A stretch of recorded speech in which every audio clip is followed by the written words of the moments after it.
I feel like the timing for me watching the great Mrs. McGrady was meant to be, because I about 3 days ago, a relative of mine actually was released from the hospital after an operation for cancer. So, obviously, a lot of these emotions I have are very much on the surface. And this episode, it's a two-parter, is all about the children finding out that Mrs. McGrady has cancer. And it looks at the various emotions the different children have, the responses. And I'll talk a little bit about that, but I won't give any, major spoilers or anything.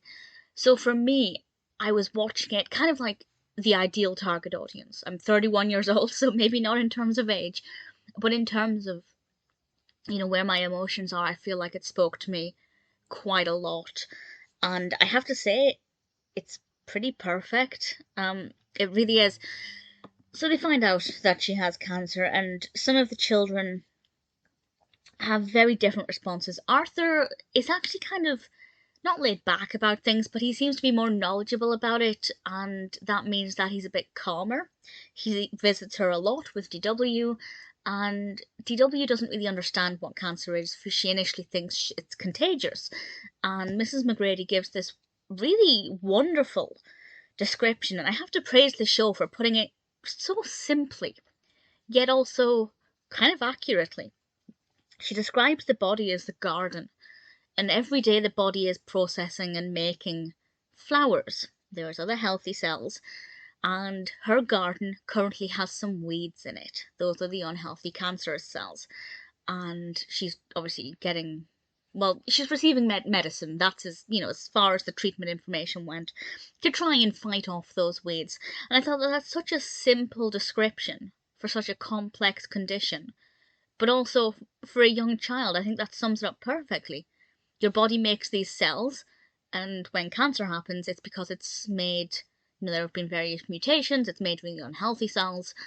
And I just think it summed it up so perfectly. And throughout the episode, it is very realistic, because Muffy's kind of not really accepting that Mrs. McGrady's that sick. It's never quite clear if she's just not that knowledgeable about it, or if she's kind of in denial. If she pretends she's not that sick, then she can't be. It's never quite clear, but I feel like it's the latter. So a lot of the other characters are like, actually, no, it is serious. She is sick. But at the same time, there's an element of hope. And this hope is brought in through the character of Lance Armstrong. And initially I thought, why are you bringing Lance Armstrong into this? It kind of detracts from the narrative. It felt a little bit gimmicky, but at the same time, because he'd had cancer and survived and thrived afterwards, it can instill a great sense of hope. So it's not just all doom and gloom. It really does stress that it's a serious illness and that you have to be careful around people with cancer. They're more susceptible to, germs and things. But at the same time, look at Lance Armstrong. You can have cancer, people can overcome it and thrive afterwards. And I think it was a really nice balance once I kind of got over the initial, why on earth is Lance Armstrong here? But it made a lot of sense once it kind of panned out. Francine is pretty much the main focus of this, and she keeps avoiding visiting Mrs. McGrady because she wants to remember her the way she was beforehand. Obviously, she's worried that Mrs. McGrady is going to become so unwell and die, and she doesn't want her last memories of her to be sick and unwell and, exhausted. And I think that that's a really common thing. I think whenever you visit somebody who's got cancer for the first time, there is that terror of what are they going to look like, because some people go through treatment, they might lose their hair and that's about it, and the physical effects are not that obvious. And for other people, especially in advanced stages, it can really change their appearance to being almost unrecognizable. A lot of people lose a lot of weight, they are basically immobile, and they don't they sound different as well, and nobody wants that to be their lasting memory of a person who's sick. And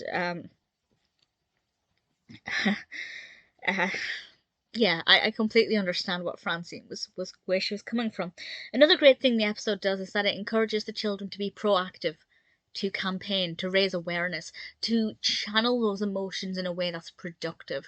And I think this is a pretty common thing. Whenever anybody has usually a relative or a loved one who's unwell, it's quite a common thing to become involved in charity events or campaigning as a way to kind of be proactive, to spread the word, to raise awareness, and to channel your emotions in a way that's more productive. I won't obviously say what happens with the end of the episode or anything, but I will say that the whole thing was very emotional for me and just beautifully explained. I think for young children, it explains things clearly. It highlights how serious the condition is, but also shows that there is hope and that people do survive, and they do.